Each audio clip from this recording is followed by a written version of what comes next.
El pasado lunes 3 de mayo se celebró el Día Mundial de la Libertad de Prensa, una profesión esencial para la democracia porque sin una prensa libre la sociedad tampoco va a ser libre.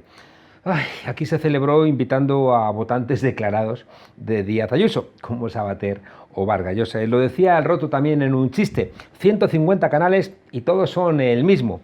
Así que, bueno, pues nos pasa que de esos 150 canales suelen ver la paja en los países donde gobierna la izquierda, pero no ven la viga en los gobiernos de la derecha, de todo el mundo. En fin, que para hablar un poco del papel de los medios de comunicación hemos invitado a Esther Rebollo, una mujer que ha pasado una buena parte de su vida profesional trabajando con la política internacional fuera de España y hoy es la directora adjunta de Público.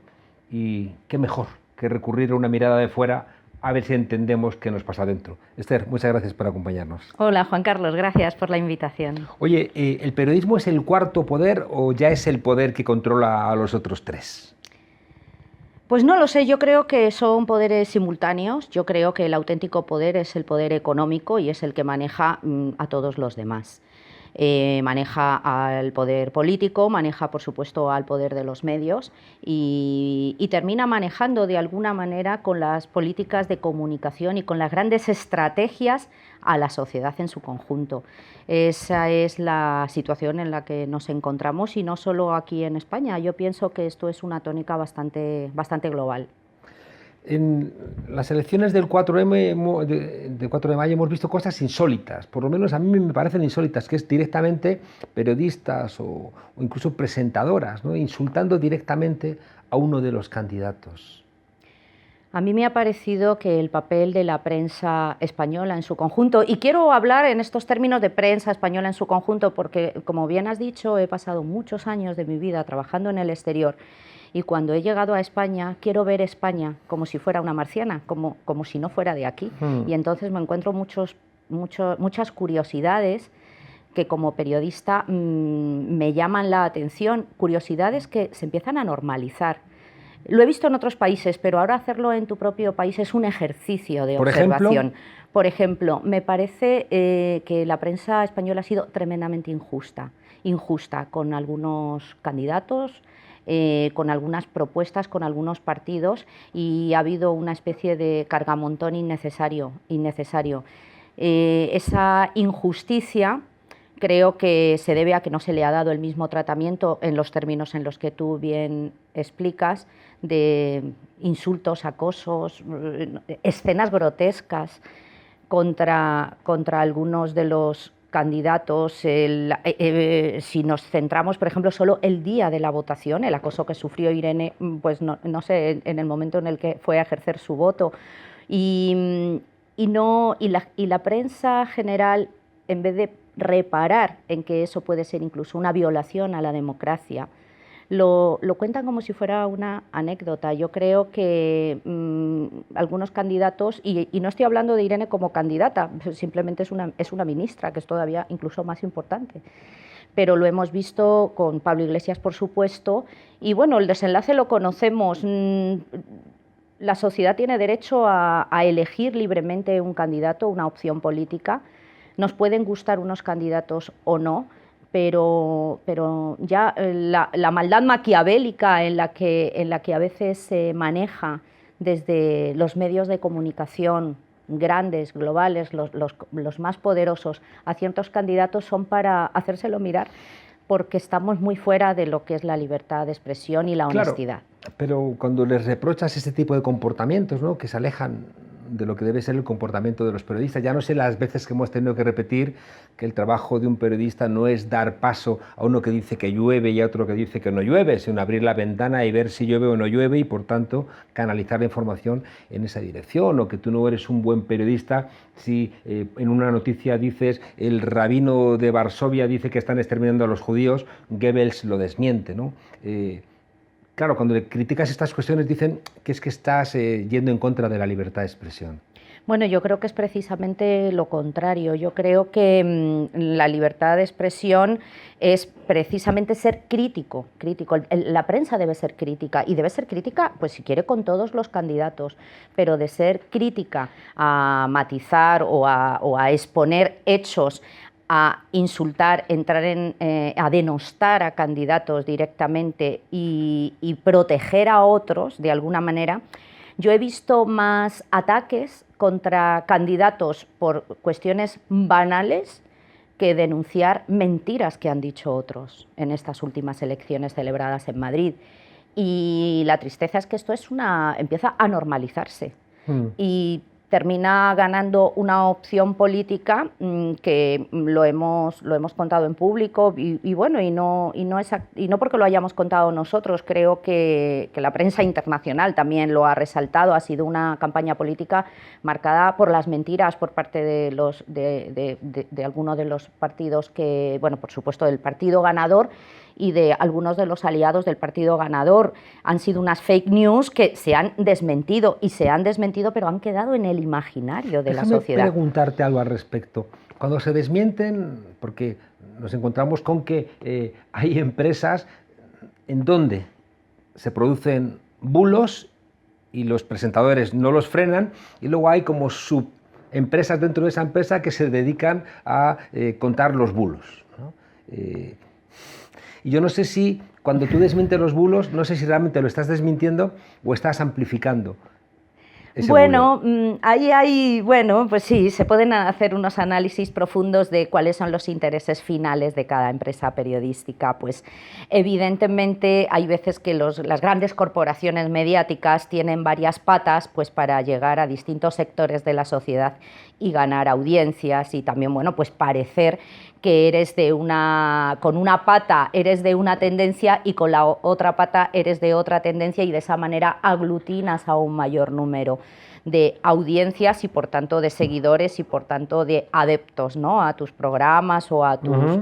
Yo respeto de todas las maneras mucho a toda la profesión periodística, considero que todo el mundo tiene derecho a ser crítico. Yo no defiendo a toda la profesión periodística, porque creo que hay basura intolerable. Tienes razón. Los Inda, los Negre, los Aldises, eso es basura, eso no es periodismo. La palabra toda sobra en esto, pero sí no tengo por qué cuestionar los procesos de verificación o de fact-checking que hacen algunas empresas, porque además aciertan, es verdad. Y luego, efectivamente, pertenecen a los conglomerados que las están difundiendo. Pues la duda eso sí era es así. Si al desmentirla no la estás también magnificando.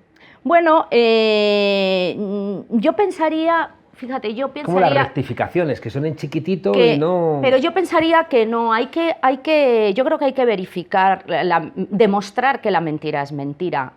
Es una pena que en este momento en el que vivimos los periodistas gastemos a veces más tiempo en desmentir o en verificar o en buscar la verdad de mentiras ya publicadas que en hacer periodismo de verdad, periodismo de investigación, periodismo que nos lleve a revelar cuestiones fundamentales para una mejor construcción de la sociedad. Esa es la tristeza del periodismo en el que nos encontramos. Déjame preguntarte otra cuestión, porque no conozco profesión ahora mismo más corporativa y más corporativista que el periodismo. Hasta los antidisturbios hay asuntos internos, ¿no?, que cuestionan el papel. En cambio, creo que veo en los medios una defensa cerrada de lo que hacen los compañeros o de las compañeras, justificando, bueno, pues que trabajan en sitios que son infectos, pero ¿qué se le va a hacer porque trabajan en sitios infectos, ¿no? Claro, por el problema que no veo la misma defensa corporativa cuando los periodistas agredidos son periodistas de izquierdas, ni sea Antonio Maestre, sea Jesús Cintora, sea esta casa. No veo que la asociación profesional, la Asociación de la Prensa de Madrid u otros periodistas que saltan corriendo cuando se critica a un periodista de derechas, salten igual cuando desde Vox o desde el PP se insulta a periodistas de izquierdas. Sí, tienes razón, ahí hay un desfase que es doloroso, eso es doloroso, desde luego. No todos los periodistas y todos los medios somos tratados de la misma manera desde, digamos, esos ámbitos. Sí es verdad que hay críticas internas, es verdad que sí encuentra solidaridad también de muchos medios y de muchos colegas de la profesión. Por eso yo antes no quería tampoco generalizar como que todos somos malos, porque de verdad que también hay mucha gente y medios que merecen la pena, son más pequeños, muchos medios pequeños, Creo que hay que tener mucho ojo también puesto en algunos periodistas que trabajan desde regiones, desde provincias, que hacen, lo que pasa que a veces opaca todo el centralismo de Madrid y termina de alguna manera poniendo esa cortina de humo para que no salga a flote el trabajo de otros compañeros o compañeras que trabajan en otras regiones. Yo creo que se ha hecho un esfuerzo muy grande desde algunos lugares como Ceuta o Melilla o Canarias, y es información que no llega al ámbito nacional, y a mí eso me parece también una gran tristeza. El ejemplo de las elecciones de Madrid ha copado absolutamente toda la actualidad nacional. Evidentemente ha sido un punto de inflexión también en la política española, pero yo me pregunto si era necesario. Hay un overbooking de tertulianos de extrema derecha en todas las tertulias. ¿Tiene algo que ver con la financiación de esos programas? ¿Cómo explicamos esa descompensación? Que también la vemos también en el reparto de publicidad institucional, ¿no? Siempre hay algunos pequeños grupos que no tienen la audiencia que tienen otros, pero que sin embargo se ven sobre representados, tanto financieramente, ya digo, como en la presencia de las tertulias. Sí, es tremendo porque además algunos de esos tertulianos van a esas tertulias a hacerse eco, a proyectar, a agrandar las mentiras que otros periodistas, es lo que como hemos se le ha dicho reprochado antes. a Ferreras, que ha sido el gran altavoz siempre de las mentiras de Inda y La Sexta en general. Un canal que pasa por ser de izquierdas, pero es mentira, ¿no? Es un gran propagador de los intereses que ellos marcan, o reforzadores de, por ejemplo, Más Madrid, porque entienden que así debilitan, ¿no?, a Unidas Podemos, que es una fuerza política que siempre ha confrontado realmente el sistema y que ha asustado a los poderosos. Sin lugar a dudas, yo creo que efectivamente hay tertulianos que directamente en una sociedad democrática deberían desaparecer de los platós. Es inevitable, no sé cómo podríamos evitarlo, desde luego. Yo vuelvo al inicio de mi conversación, porque de verdad quien manda, ni cuarto poder de la prensa ni nada, son los poderes económicos, y son los que ponen los dineros sobre las mesas para que haya tantos tertulianos de un lado o de otro. El problema es la cantidad de audiencia que hay en esos programas. Yo en alguna ocasión reconozco que los veo poco, los veo lo menos posible, intento separarme un poco. Es decir, el programa de Ana Rosa Quintana lo ven, no llega a 800.000 personas. ¿Es tan relevante? Pero tiene mucho eco, porque le repiten y le repiten. Las cosas que ocurren en ese programa se repiten y se repiten por redes sociales, se repiten en otros programas de la cadena, sacan cortes que se convierten en virales a lo largo de la jornada. Entonces hay otras herramientas que proyectan, amplifican esos mensajes del programa, por ejemplo, que acabas de citar, de Ana Rosa Quintana. ¿Crees que esa presencia del dinero, junto con los malos salarios que tienen los periodistas, puede llevar a algún tipo de autocensura? Bueno, la autocensura desde luego se da dentro de los medios. Cada medio, cada periodista que trabaja en un medio sabe hasta dónde puede llegar, porque lo dicta la voz del amo. Y la voz del amo puede ser de un lado o de otro, pero en cualquier caso es cierto que las condiciones precarias que existen también en la profesión, cada vez más, es una lástima, pero es una profesión muy denostada desde el punto de vista del valor que se le puede dar a estos profesionales, terminan, pues bueno, muchas veces conformándose con contar lo que pueden, y eso también ha generado, yo lo he visto en algunas empresas grandes, cómo genera una especie de funcionariado del periodismo que se limita un poco, pues bueno, pues a seguir el día a día, el carril, para de alguna manera, pues bueno, pues no confrontar, ¿no?, con la línea, puede ser editorial o la pauta que marque la empresa. Eso pasa, es una realidad. Tú has trabajado fuera de España durante mucho tiempo y las comparaciones son odiosas, ¿no?, porque en Colombia o en México asesinan. a los periodistas. Así es, yo eso se lo recuerdo muchas veces aquí a compañeros periodistas de España y sobre todo en los últimos tiempos en los que estamos viendo una irrupción enorme de posturas políticas radicales que están creciendo y que simplemente empiezan con mentiras y luego terminan en señalamientos, y después de los señalamientos viene pues la persecución, el miedo, la amenaza. Y efectivamente yo lo he visto, lo sigo viendo. En estos países, por ejemplo, Colombia es un país donde yo he vivido bastantes años, en el que los grandes medios también les cuesta contar el fondo de los problemas y empiezan a optar por fórmulas más, digamos, formales, valga casi la redundancia, a la hora de contar hechos dramáticos. Creo que lo que está pasando estos días en Colombia es un ejemplo. Han tardado los grandes medios en reaccionar para contar que había una represión policial inmensa en las calles de ciudades como Ibagué, Cali, Palmira, Barranquilla, incluso Bogotá, si me apuras. Hablamos ya de decenas de muertos. Estamos hablando, no lo sabemos cuántos son, pero no sabemos cuántos son los muertos, pero tampoco sabemos cuántos son los heridos, los detenidos, los desaparecidos, las mujeres violadas en comisaría. Es que todavía no lo sabemos, no tenemos capacidad para todavía conocer ese dato. Ahí, una vez más, siento que pasa un poco en España también, los medios pequeños, los medios más independientes y, por supuesto, todo lo que se está moviendo por las redes sociales. Y uno puede decir, ¿pero te crees o no te crees lo que pasa en las redes sociales? Obviamente las redes sociales mueven mucha información que a veces no es buena, no está contrastada. Entonces, ¿cuál es la clave? Saber a quién sigues en las redes sociales. Yo sé lo que está pasando en Colombia a 7.000 kilómetros porque sé a quién puedo seguir, claro, y sé con quién puedo hablar. Pero en cambio, si sigues a Uribe, no sé si estás muy bien informada de lo que pasa al expresidente Uribe. Bueno, si sigues a Uribe, lo que te puedes encontrar es que él ha dado la orden velada de sacar al ejército a la calle. Creo que es bastante interesante seguir en las redes sociales al expresidente Uribe, que muchos creen que sigue gobernando detrás de Iván Duque. En el caso de Colombia, los medios de comunicación, ¿qué papel desempeñan? Porque hemos visto que la judicatura durante un tiempo sí que era como un freno, ¿no?, a las posiciones más involucionistas de un narcopresidente como Uribe. Pero los medios de comunicación no sé si han estado a la misma altura. Hay que recordar, ¿no?, gente como García Márquez, que vienen de ejercer el periodismo con mucha valentía en ese país.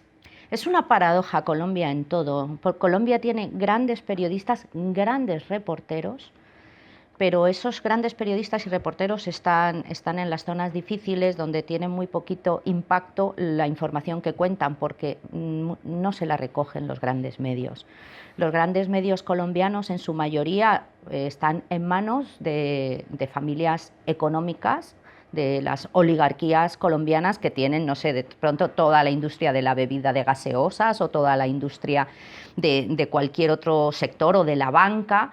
Entonces, pues bueno, hay que recordar que el conflicto armado colombiano, que se viene desarrollando desde hace muchos años, desde hace muchas décadas, yo diría que desde hace siglos, viene marcado por una estrategia del poder económico para limitar la tenencia de la tierra a los campesinos y a los ciudadanos colombianos que la merecen y que la tienen. Entonces ese despojo de la tierra viene marcado además por el control y por los intereses de los poderes económicos que tienen que retener la tierra. Entonces, si esos poderes económicos, que son los que controlan los medios, no quieren reconocer el origen del conflicto armado, nunca lo van a contar bien los medios. Y no sé si me he explicado, pero yo creo que es como una rueda, una noria que nunca para, porque la prensa independiente, que hay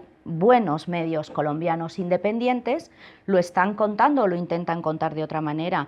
Yo tengo amigos, conocidos, gente cercana, periodistas que han tenido que salir, que han sido amenazados, que han sido hasta vejados, pero es que además han sufrido detención, tortura. Incluso tengo conocidas, amigas periodistas colombianas que han sido víctimas de abusos sexuales por ejercer su profesión, porque es un castigo. La mujer como arma de guerra es lo más fácil, así silencias a cualquiera, ¿no? Y sin embargo ese tipo de comportamientos no tienen el eco que debieran tener en España, que en cambio cuando ocurre algo, no sé, en Venezuela o en la Bolivia de Evo Morales o en la actual México de López Obrador, sale a primera plana y se convierte pues, en armas de desinformación masiva, como decía alguien. Bueno, si estos sucesos que están ocurriendo en Colombia, que estamos directamente ante una policía que está disparando a matar a gente en las calles de distintas ciudades de Colombia, ocurre en Venezuela, no solo si hubieran abierto portadas y si hubieran iniciado informativos en televisión en todo el mundo, sino que ya estaríamos recibiendo mensajes de escándalo desde las Naciones Unidas, desde la Comisión Europea, desde el Parlamento Europeo. Yo creo que están reaccionando tarde y mal las grandes instituciones y los gobiernos. No he visto por ahora gobiernos condenando los sucesos que están pasando en Colombia. Y Almagro, en la OEA. Que nos hemos comido el tiempo, déjame hacerte una última pregunta, porque uno de los casos de mayor hipocresía, ¿no?, donde yo he visto que el periodismo en España no está a la altura, ¿no?, y que creo que hay una condición, me da igual que sea por la precariedad, pero que está llena de falta de coraje y de corresponsabilidad, que es el asesinato de Khashoggi. Bueno, es lamentable, es lamentable. Bueno, nosotros estamos... ¿Cómo resumir esto si nos queda poco tiempo, Juan Carlos? Es muy difícil. Yo acabo de publicar un largo artículo en el que cuento cuáles son las relaciones entre la Casa de Saúd y la Casa Real Española, y todo esto es lamentable, es inaceptable, porque estamos hablando de una familia real de Arabia Saudí que comete violaciones a los derechos humanos, ejerce una represión total dentro de sus fronteras, persigue con la más amplia y costosa tecnología que pueda haber en el mundo a toda su disidencia y a toda su oposición fuera del país, es capaz de localizarlos y ir a por ellos, y el caso de Jamal Khashoggi fue uno de ellos. Por recordar, Khashoggi fue el periodista saudí que entró al consulado de Arabia Saudí en Estambul a recoger un documento para contraer matrimonio con su prometida entonces, con la que se iba a casar, una investigadora turca, y nunca salió. Dentro fue descuartizado con motosierra, al puro estilo paramilitarismo colombiano, por cierto. Y allí lo mataron, todo apunta, y bueno, y ya empieza a haber voces internacionales. El propio presidente de Estados Unidos, Joe Biden, ha reconocido que puede estar el príncipe Salman al-Salman detrás de ese asesinato, que dio la orden. Mohammed al-Salman es el príncipe heredero, es el interlocutor directo que tenemos en España. Nuestra monarquía tiene ese contacto y esa interlocución directa. Una relación directa con Felipe VI. Con Felipe VI. Él fue recibido en España, alojado en el Palacio del Pardo hace solamente 3 años. Y todo esto viene de vieja data. O sea, la familia saudí y Real Saudí, la familia real española, son hermanos desde que así lo estableció el emérito durante la dictadura de Franco, y ha habido negocios, millonarios, se han protegido hasta la muerte. Igual que se protegía al rey emérito, pues se protegía lo que hicieran también, supongo, ¿no?, la Casa Saudí. Absolutamente, pero además España, lo que ha contado de esa relación de España con los saudíes ha sido como una especie de cuento de las 1001 noches, todos esos frenesís y esas fiestas marbellís, lo que nos asombraba a una sociedad ciega, ver como que Marbella se convertía en la Milla de Oro con palacios de mármol construidos por los jeques. En fin, España no ha contado nada en todos estos años, y yo creo que no quiere seguir contando. Esther Rebollo, directora adjunta del diario Público, gracias por acompañarnos aquí a La Frontera. Has dicho que estas elecciones del 4M suponían un punto de inflexión también para el periodismo en España. No lo sé, me preocupa el periodismo, me preocupa. Yo creo que en estas elecciones no ha faltado altura. ha faltado altura. Yo creo que deberíamos ser mucho más ecuánimes, debemos respetar a la sociedad, lo que piense y lo que vote. Creo que el problema de ese respeto no viene por lo que vote, sino por lo que los medios de comunicación enseñan a la sociedad para interpretar lo que ellos dicen, y eso genera unas confusiones tremendas, como que te puedes creer una cantidad de mentiras que se difunden en los medios. Entonces, pues creo que falta altura en muchos medios de comunicación, lo hemos visto especialmente en esas mesas de tertulianos, y ojalá las nuevas generaciones... Yo confío siempre mucho en los jóvenes. Creo que las nuevas generaciones le van a dar un giro a esto. Es en los que confío, en nosotros no sé. Ojalá sea así, aunque dependerá de los maestros. Esther, muchas gracias por acompañarnos en esta tu casa. Muchas gracias, Juan Carlos. Gracias al programa.